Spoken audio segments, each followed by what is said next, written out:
ગામના સરપંચ કેવા હોય? જેમાં દાદા જેવા હોય. ગામના સરપંચ કેવા હોય? જેમાં દાદા જેવા હોય. જીતી ગયા ભાઈ, જીતી ગયા. જેમાં દાદા જીતી ગયા. ઉભા રહ્યો સાહેબ. આ ગામની ચૂંટણીમાં સરપંચમાં હવે હું જીતી ગયો છું, એટલે અમે મારે આખા ગામને ભજીયા ખવડાવવાના છે અને તમારે મારી હારે રહેવાનું છે. જેમાં દાદા મોજ કરો ને, અમે તમારી હારે જ છેવી. બરોબર? તો હાલો અત્યારે આપણે જઈએ ગામમાં અને બધા ગામ લોકોને કહેવી કે સાંજે અમે ભજીયા બનાવવાના છીએ અને આખા ગામને આવવાનું છે. કાંઈ વાંધો નહીં, હાલો જેમાં દાદા. જીતી ગયા ભાઈ, જીતી ગયા. જેમાં દાદા જીતી ગયા. મને કાંઈ નહીં, તું સરપંચની ચૂંટણી હારી જો. બોલો, જ્યારે ચૂંટણી હતી ત્યારે મારી હારે 20-30 જણા રખડતા હતા અને હું આ સરપંચની ચૂંટણી હારી ગયો એટલે મારા દીકરા એકય હારે નથી. બધા ઓલા જેમલાના પાયા ગરી ગયા પાયે. એની મને શું કરવું કાંઈ સમજાતું નથી. મને આ છોકરાને શું કામ છે? એ ભલા મણા શું તું ધોળામ ધોળ આવ્યો? શું છે બોલ?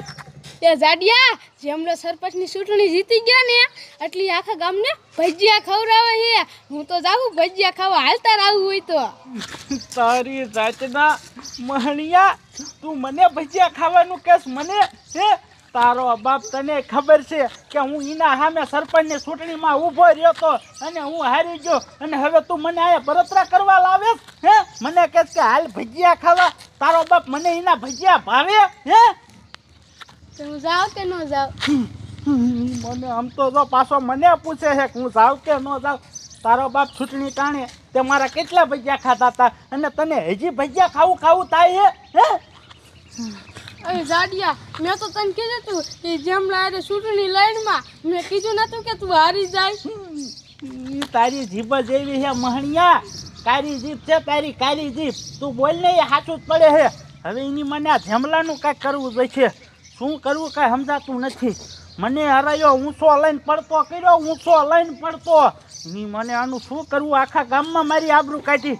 મારી વાત સાંભળ, હાલ એ જેમલા હારે બાજવા જવું છે. ભલે એ સરપંચમાં આવી ગયો હોય, સમજો એનો એકાદો ટાંગો ભાંગી નાખવો છે એટલે ભલે એ ઘરે પીડ્યો રહેતો, એ ક્યાંય જાવો ન જોય. હાલ હાલ એના ઘરે જવું છે. હાલ. જીતી ગયા ભાઈ, જીતી ગયા. જેમાં દાદા જીતી ગયા. જીતી ગયા ભાઈ, જીતી ગયા. જેમાં દાદા જીતી ગયા. સાંભળો ગામના, સાંભળો. આજે જેમાં દાદા સરપંચની ચૂંટણી જીતી ગયા છે એટલે આખા ગામને સાંજે ભજીયા ખવડાવવાના છે. તો બધાય ગામના ને સાંજે શોકમાં પધારવા વિનંતી. આમ તો જોઈ લે કુકલા, મારો દીકરો ભારે સરપંચની ચૂંટણી જીતી ગયો ને. ચૂંટણી જીતો એના મનમાં તો મારા દીકરાએ ભજીયાની પાલટી રાખી છે. તારી જાતના તે તો ભલા માણા મારી ગામમાં આબરૂ કાઢી મારી. મેં તને ના પાડી હતી કે મારા સામું ફોર્મ ન ભરતો તોય ભરીને બેઠો. તે મને હરાયો નહીં મને. એ બોલવામાં તું સભ્યતા રાખ. તને ખબર છે ગામની આબરૂ તારી કોઈને કાઢી છે? મેં કાઢી છે? તે હાથે ગામમાં કાઢી છે. અરે મેં કઈ રીતે હાથે કાઢી? હે બોલ બોલ. તું 5 વર્ષ સરપંચમાં રહ્યો, અડધા ગામમાં પાણી નતું આવતું. હું કેમ નતું આવતું?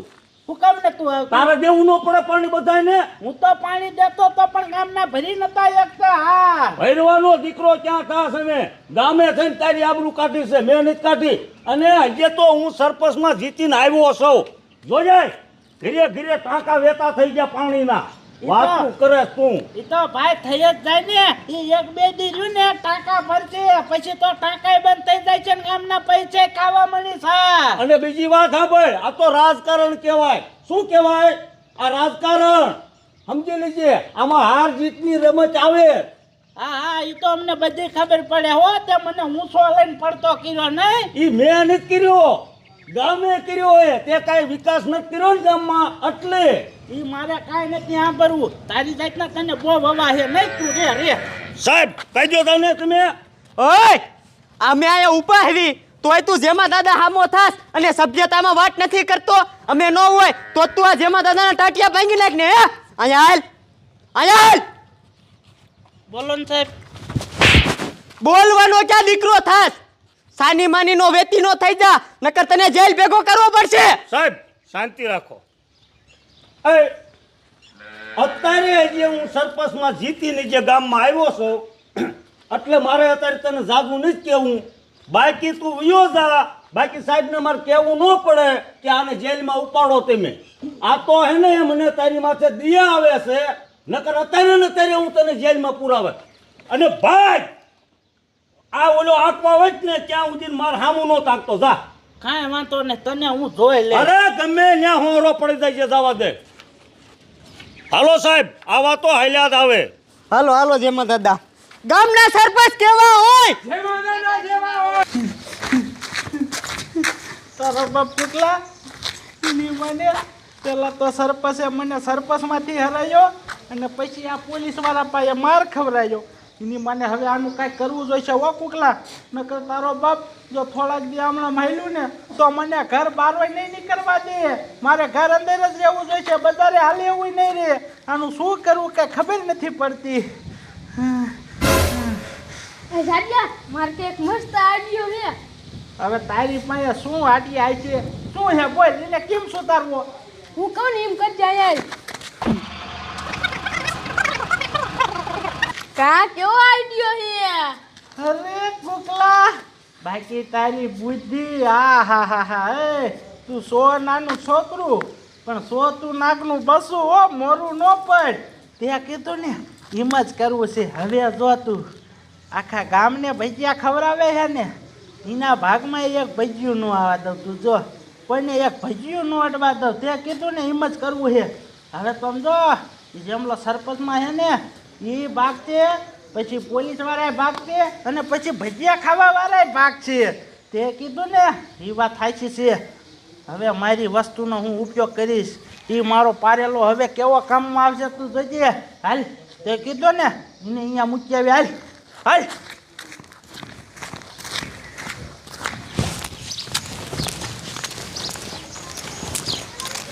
સાહેબ, હવે આપણે હે ને બધાને ગામમાં તો કહેવાય ગયું છે, બરોબર?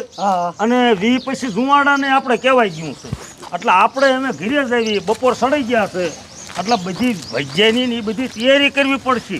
હા જેમાં દાદા એ વાત તમારી સાચી. આપણે અત્યારથી તૈયારી કરશું ને ત્યારે હાંજ માંડ ભજીયા થઈ રહી છે. હા એમ. એટલે કુકલા તે મને કીધું ને એમ જ કર્યું છે. જો આમ જેમાં દાદાને ઘર પાસે જ રહ્યું ને આપણો ઘોડો અહીંયા રાખ્યો છે, પણ મારો ઘોડો એને વાંહે થઈ જાય છે ને. એ જાડિયા થઈ જ જાય ને. હું ત્યારે ખબર તાર ઘરે આવતો તો એ માર વાંહે થઈ ગયો તો પછી આ શું કહેવાય? હે, હા મારો ઘોડો એમ તો ગમી માણાને ભારે ને એટલે તરત એને વાંહે થઈ જાય. ખાલી મને એકને જ વાંહે નથી થતો. એ પોલીસવાળાને ને એ ઓલા જેમલાને એક જ નહીં મૂકે, બધાને આમ જો દોડાવશે. આવવા દઈને આવવા દે. સરપંચ ભલા માનવ, હવે તમારું ઘર કેટલું કાકું છે? એટલે સાહેબ આ હામું દેખાય ઈ. હે કુકલામ સામે જો સામે. હે તારો બાપ સરપંચ ને પોલીસ વાળા આયા. આમ જો તું જો ઘડી કરી જવો હમણાં વાંહે થઈ જાય છે. જોઈ જા તું. લે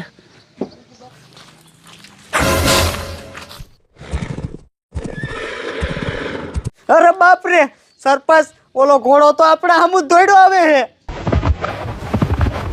એ સાહેબ તો ઊભા છો શું? ભાગો ને બધાને મારી નાખશું.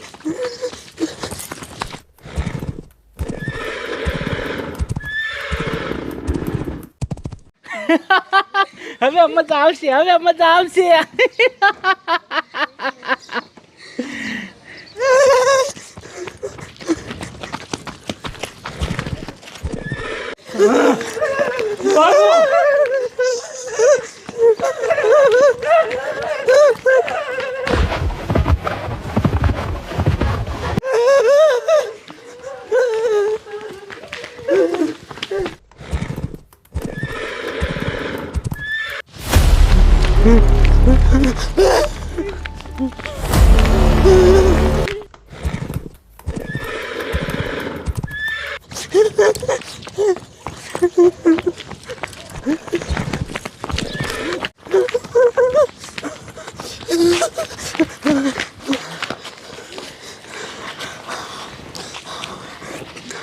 有人。